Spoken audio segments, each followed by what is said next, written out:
Hello there, welcome to the Football Bloc. My name is Brandon, and today I'm going to give you my predictions for the 2026 Champions League Final. So if that sounds interesting, let's hop right into it.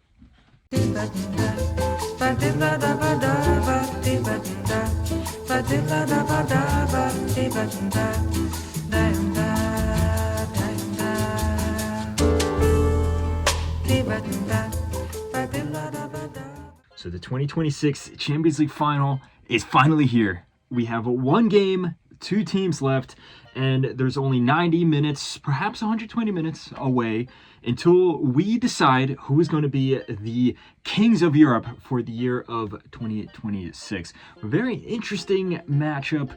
We have Arsenal coming up against PSG. It's billed as the best attack in the world versus the best defense in the world. We have the Premier League champions, Arsenal, their first time winning the Premier League since 2004. But then we also have PSG, the reigning European champions. They won a treble last year. They could be building a dynasty, or this could be the beginning of one of, if not the best period in Arsenal's history. There's a lot on the line here. It could be a game with a lot of fireworks, or it could be a game that's pretty dull. So let's get into it. If you've seen any of my videos like this before, you know the deal. I am going to talk about each team, talk about their path up into this point, how they've done in this competition, how they've done in other competitions this season. I'm going to talk about how these teams line up against each other, and of course, I'm going to give a score prediction. So without further ado, let's hop right into it and talk about Arsenal first. Arsenal FC, coming from London, England. They are in the midst of, like I mentioned before, perhaps their best ever season. They just won the Premier League. It's not necessarily a team that plays the best style of football or most interesting and fun to watch style of football, but they are defensively the best team in the world, in my opinion. And this is one of the best defensive units that we've seen in recent memory. They don't play the most exciting football, the most pretty football. It's not the most aesthetically pleasing, but it is extremely effective. This is a project that Mikel Arteta has been building over the past 6 years, really, ever since he came in the middle of the 2019-2020 season. They've had some ups and downs. They've actually switched styles a few times a bit, but it seems that Arteta has settled on this very pragmatic, very defense-first mentality that really leans on set-piece goals. And there's some reasons for that, and we're going to get on that in a bit when we look at how these teams match up against each other. But in the Premier League, they were the best team. They outlasted all the other teams. In some of the big moments, they did falter a little bit. I chalk that up to just the mentality of the team. Like I said, they haven't won a Premier League since 2004. So when the going gets tough, they did get a little jittery. But they outlasted all these other teams, confirmed their title just a week or so ago as of recording this video. Outside of the Premier League, they unfortunately lost in the EFL Cup final to Man City. They got all the way there, but in a one-off game, Man City outplayed them on the night. And they also lost in the quarterfinals of the FA Cup. So in each of their tournaments, I actually thought that they did pretty well. They went far in all the tournaments, and they had respectable results, even in the ones that they didn't win. And as for the Champions League, their performance was fantastic. They finished top of the league phase. They didn't lose a single game throughout the entirety of the league phase.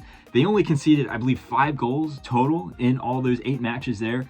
Fantastic return. And it's not just how the results look on paper. They also had some really good performances on the pitch. It wasn't just this stereotypical, 11 guys in front of the ball or something like that. There was some good performances against some big teams. They destroyed Bayern Munich. They flattened Atletico Madrid. They beat Inter Milan pretty convincingly. They also beat Athletic Bilbao. There was a bunch of other good results against some good teams that they had there. And in the round of 16, they obviously surpassed the playoff. They went right to the round of 16. This is where we started to see Arsenal falter a little bit. They had a very disappointing performance against Bayer Leverkusen in the first leg of the round of 16, but they rebounded in the second leg. They did just enough to win. And then in the quarterfinals, though, they went up against Sporting Lisbon, and ultimately they went through. It was 1-0 on aggregate, but I gotta say, these two games were just atrocious to watch. Terrible viewing display. Arsenal defended well, but it was just very laborious. And this was going through a season, part of the season that was a little tough for Arsenal. They were able to push through. They just relied on their defense there, but it wasn't really that good of a performance. And then into the semifinals, they went up against Atletico Madrid. And yes, this Atletico Madrid is very hot and cold, but this was probably Atletico Madrid at their best moment of the season. They just came off eliminating Barcelona and performing very well in the quarterfinals. And Atletico did play really good in this semifinal here. But Arsenal, I think, just has a much more talented team. They're just much more concise, more professional. And as a result, as close as it was, because this match, both of these matches are very close, Arsenal punched their ticket through to the final where they will meet PSG. Now, as for PSG, obviously, they're from Paris, France. And this is yet another fantastic season for PSG, all things considered, even if they don't win this final. Obviously, reigning treble winners from the 2024-2025 season. But as this season started off, there was a little bit of fatigue. They still ended up winning Ligue 1. No, of course, there's no surprise there. But it wasn't necessarily the best league season that we've seen from PSG. Obviously, when you look at this team, most of the expectation is going to be on the Champions League. They're not necessarily judged for how they play in Ligue 1. But still, they had some poor results here and there. They went through a period through October, November, where they were losing some big games here and there. But at the end of the day, by the end of the season, they were able to come out on top. They did lose in France's domestic cup. I'm not even going to attempt to pronounce it correctly with the correct French pronunciation, but they're equivalent to the FA Cup, Copa del Rey, their domestic cup. The PSG did lose to their crosstown rivals, Paris FC, surprisingly so, showing that this team is not necessarily invincible. And I think a big part of that, especially at the beginning of the season, is just the fatigue from last year. The amount of games that this team is playing, how far they went in each of those tournaments last year, and then of course you add on the Club World Cup, which they got all the way to the final. It's expected that they were going to have a little bit of fatigue set in, and even in some of the trophies that they won, if you look at, say, the UEFA Super Cup, they almost lost to Tottenham. They had to come from behind to tie up the game and then win it on penalties. And in the Intercontinental Cup final against Flamengo, they also had to rely on penalties shootout there to come out on top. But just like last season, they clicked into form right as the new year started. At the beginning of 2026, PSG started flattening all their opponents, and that was very visible in the Champions League. In the league phase, they were actually pretty poor, in my opinion. They lost some crucial matches here and there, which saw them drop out of the top 8, and they had to go through to the playoffs, where they played Monaco. And Monaco, despite the fact that PSG is such a talented team, the talent gap is crazy between these two teams here, Monaco was able to exploit a lot of weaknesses in their defense. They scored a lot of goals. They were leading at some points of this match here, but PSG, for as much of, they can be error prone at the defense, their attack is just so ruthless and it's so star-studded. It has so much depth. They were able to call upon all those forwards there, and they came out on top, eventually scoring a ton of goals. It was a repeat of that in the round of 16 where they went up against Chelsea in that replay of the Club World Cup final. PSG still came out on top, despite the fact that, especially in the first leg, Arsenal kept it really close, and Arsenal scored and tied up the game at one point, and it was looking pretty dangerous, but PSG was able to ultimately run away with it. Part of that was also Chelsea kind of just started to fall apart and collapse, in my opinion. They were going through a really poor part of their own season. But from the quarterfinals onwards, you started to see PSG really click into form. You saw against Liverpool in these two games in the quarterfinals here, PSG flattened them. It was a very, very professional display. A pair of 2-0 wins, 4-0 on aggregate. PSG kept a clean sheet here, and Liverpool didn't even play that bad. It was actually a very respectable performance from Liverpool, but PSG was just such a step above. They knew the right moments to pick apart the defense for Liverpool, and like I said, they were ruthless.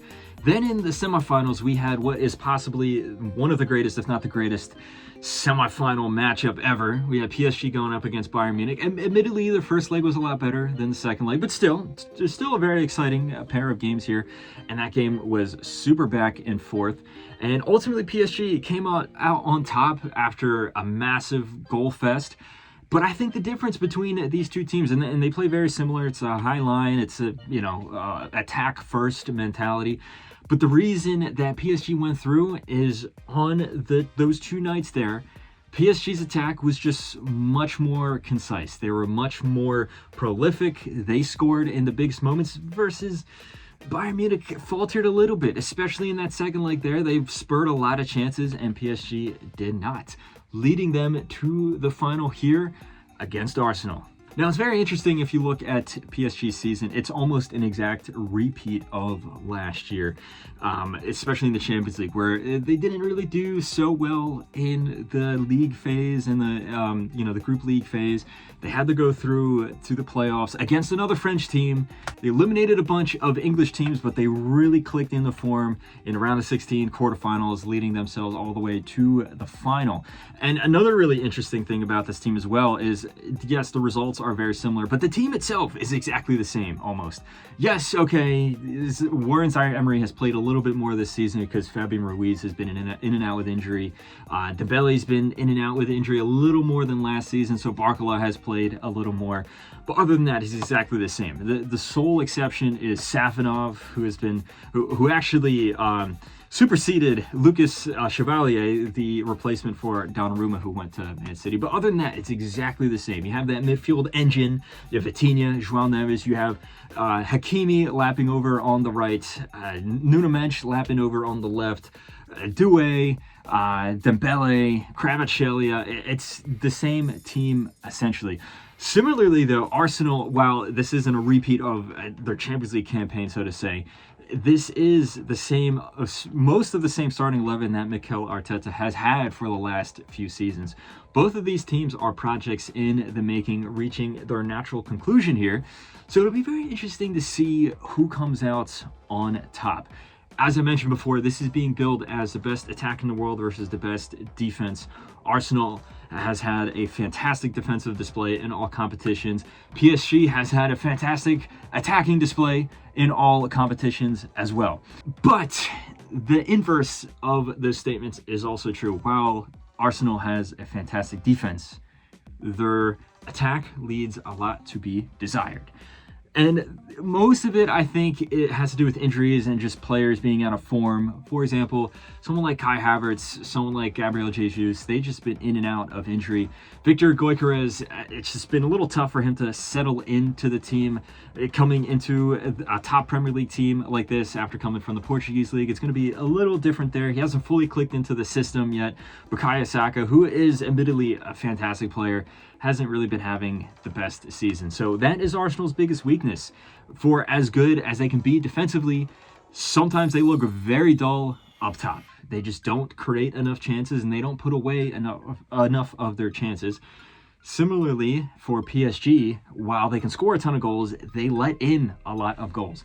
Part of this is just their attacking style. Obviously, it's attack first. That's that type of mentality where if we concede a bunch, we're just going to outscore you, which usually works, especially when you have such a fantastic and star-studded 11 that they have. But I do believe that they're conceding a lot more goals than they would like to, especially when you compare it to last season.